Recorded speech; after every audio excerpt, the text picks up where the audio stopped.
Hello there folks, my name is Spoonks and welcome back to another episode of Box Office Chat. This is the show where we break down the top 5 domestic box office results, see where each movie landed, and see how well each movie did. So let's get started. Number 5 was Mission Impossible Dead Reckoning Part 1, making $10 million this weekend, adding to a domestic total of $139 million and a worldwide total of $446 million.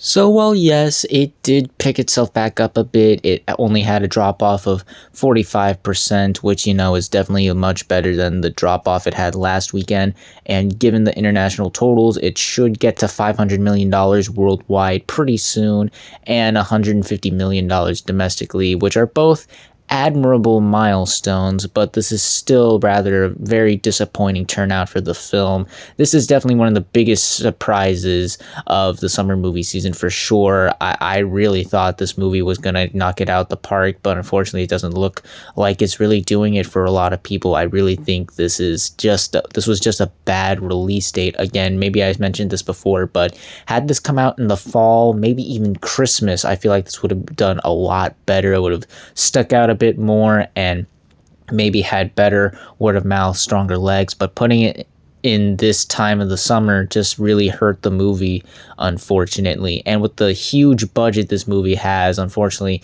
making $500 million is just not going to cover it. But still, it's just its third weekend. Maybe it can continue picking itself back up, like what would happen with Transformers earlier this summer. And we're about to enter August, and that's when the summer movie season winds down a bit. So again, maybe its legs can pick up, but as far as everything's concerning right now, it doesn't look like this movie's going to be the big hit I think many people were hoping it would be, including me. So yeah, unfortunately, this is another big box office disappointment. Hopefully it can pull a Transformers, maybe leg out better outside the top 5, but just looking at these numbers right now, it's just not doing the big numbers I think many people were expecting it to do. Number 4 was Sound of Freedom, making $12 million this weekend, adding to a domestic total of $149 million. That total stays the same worldwide, as it still hasn't been released in any international countries yet. Another solid weekend for Sound of Freedom. It is pretty much on the cusp, just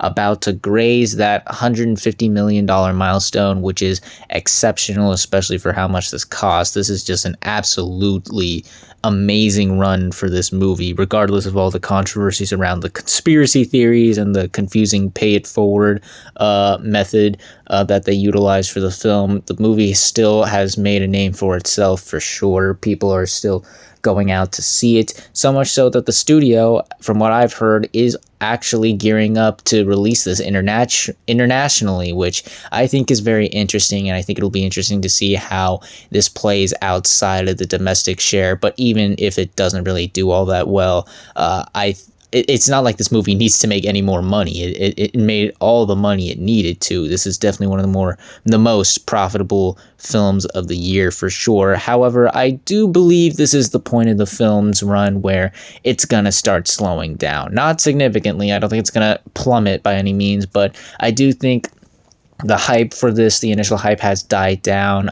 It is starting to slow down a bit for sure, even though it's still holding very well against the competition. I just think that everyone knew this was bound to happen, and I think it's about to take effect right now. But yeah, still, this movie has just made all the money it needed to, completely taking the world by storm, well, domestically taking the world by storm, and has definitely become not only the biggest surprise of the summer, but one of the biggest surprises of the year. Not much more else to say, except, job well done, I guess. Number 3 was The Haunted Mansion, opening with $24 million domestically this weekend and $33 million worldwide. Unfortunately, another disappointing opening for Disney, and this is rather sad because I could have seen this movie making a lot of money. I think this movie at some point could have made a huge sum of money for itself. It probably would have been one of the biggest hits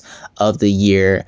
But the thing is, this is a Halloween movie. Had this come out like late September, early October, this movie would have made a lot of money. This would have been a big hit. It would have capitalized on the spooky season, be like one of the few horror movies that, kids can, or at least the family can go and see around that time. And that method has worked perfectly for other Halloween movies released in this day and age. A couple of years ago, Addams Family 2 came out, and for the time, given the circumstances, it did pretty well for itself. And of course, Hotel Transylvania and those Goosebumps movies. So yes, this is without a shadow of a doubt a Halloween movie. But the thing where they goofed up here with this movie is the fact that they put this out in the middle of summer, right after the two biggest juggernauts came out, and unfortunately the movie suffered because of that, because the marketing wasn't terrible or anything. I saw ads for it. They had a couple of tie-in promos here and there, and I did get the trailer a couple of times, but it really just felt like they didn't know where to put this movie. They didn't know what to do with this movie, even though the answer was so obvious. But I guess they would rather have this debut on Disney Plus for Halloween rather than release it in theaters for Halloween. And unfortunately, once again, this is going to hurt the movie, as not only is there another family movie coming out in a mere couple of days, not even the weekend.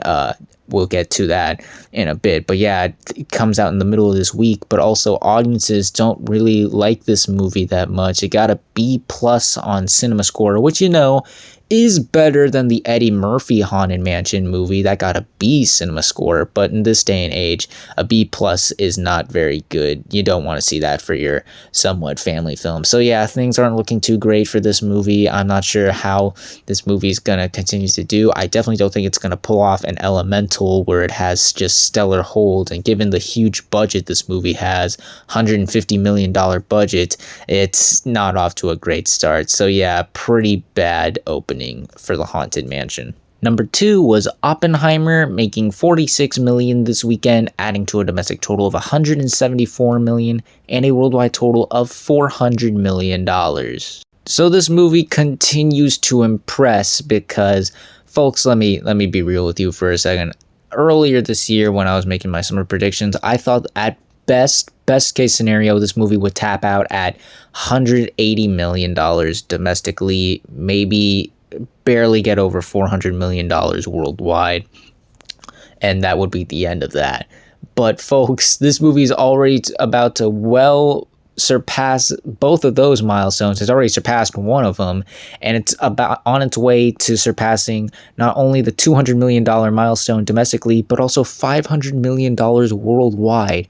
This movie, this 3-hour talkative drama about the creation of the atomic bomb, is about to cross $500 million worldwide. That is insane. This is so out of the summer blockbuster norm. Any other year prior, this would have been like a fall movie to get geared up for awards season. But this is a summer movie, and people are treating it like one. It held very well. It only dropped 43%. Audiences are still loving the movie, going out to see it in droves, and this movie has already surpassed the entire domestic runs and even some of the worldwide runs of Indiana Jones, The Flash, Transformers, and even Mission Impossible recently, which, again, try telling yourself that 5 months ago. This is a huge win for Christopher Nolan. It's definitely, like I said, definitely going to surpass $200 million domestically, $500 million worldwide. This is an absolutely exceptional, phenomenal performance, and once again, given that this is only a $100 million movie, this is definitely going to make a huge profit. So yes, things are still looking great for Oppenheimer. This is just an absolutely phenomenal performance for the film. We'll see how much further this movie can go, but things are looking pretty bright for this movie. And finally, let's end the video off with the number 1 movie of the weekend, which was, for the second weekend in a row, Barbie, making $93 million this weekend, adding to a domestic total of $351 million and a worldwide total of $774 million. Folks, I think we pretty much found our next Mario of the year, and maybe even something similar to Top Gun Maverick. Not identical, but similar, as this movie had like Oppenheimer, surprisingly enough, a 43% drop, which is really funny if you think about it, and just shows that this movie continues to really resonate with people. And it is already the third biggest movie of the summer. It is just $7 million from surpassing the entire domestic run of Guardians of the Galaxy Volume 3, and roughly around $20 million from surpassing the entire domestic run of Spider-Man Across the Spider-Verse. And I think that is definitely going to happen by the end of this week for sure, maybe even a couple days for Barbie. This is definitely going to become the biggest movie of the summer and the second biggest movie of the year behind the Super Mario Brothers movie, and that's where things will get interesting, as we'll see if Barbie can manage to surpass Super Mario Brothers. We'll see which one comes on top, but it's definitely going to be an interesting race.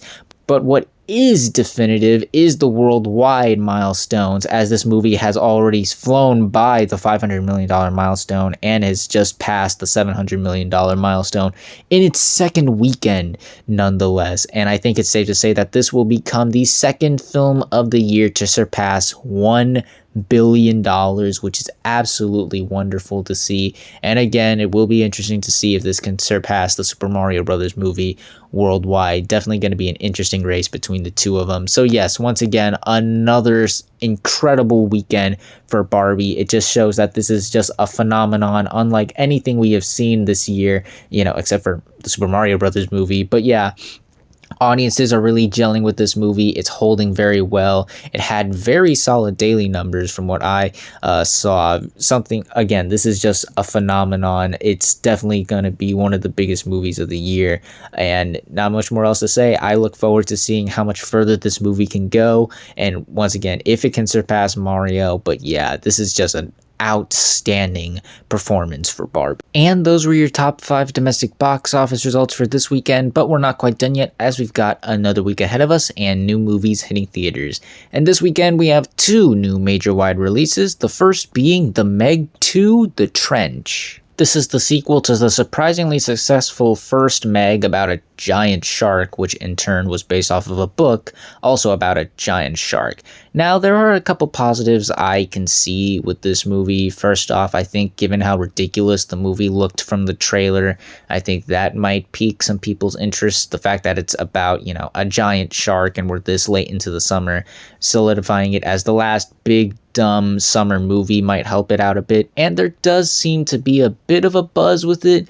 I do see people talking about it occasionally here and there. The downside here, though, is the marketing has been surprisingly lackluster for the film, as with the first film, I saw ads for that everywhere. They promoted and marketed the crap out of that movie, and that caused the buzz for that to be super big. Where here, I've gotten the trailer a couple times, I've seen a couple of ads, but it's nowhere near as big as the first film was, and definitely not as big as I think it should, given how ridiculously insane the movie looks. And also, while the buzz is there, it's definitely not that big. I don't see that many people talking about it, but there's still enough people talking about it, just not as much as I think there should be. So yeah, I don't really have big expectations for this. It could surprise again. It does look really ridiculous, but I also don't think it's gonna really explode or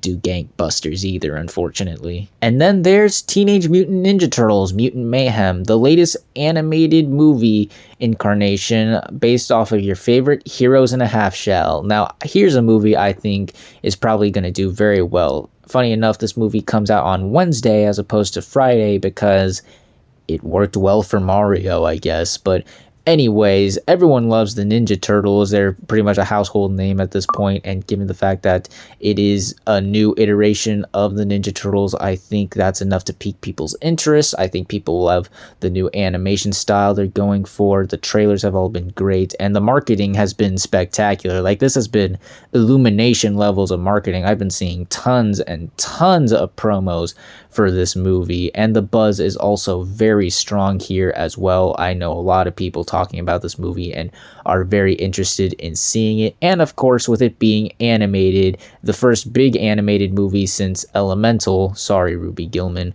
I think this movie is probably going to have very strong legs and do a lot better than expected to. So yeah, I have very high expectations for this movie. I think it's going to do very well. Maybe not as big as some other animated movies, but certainly gonna impress a lot of people. But we'll see how well this movie truly does, as well as the rest of the movies that land in the top 5 on the next Box Office Chat. And that's gonna do it for this week's episode of Box Office Chat. What did you all think of the results? Were you satisfied, unsatisfied? Comment down below and let me know. If you like this video, hit the like button. If you like this channel, hit the subscribe button. Follow me on all those social media links right there. And until next time, everyone, stay sharp.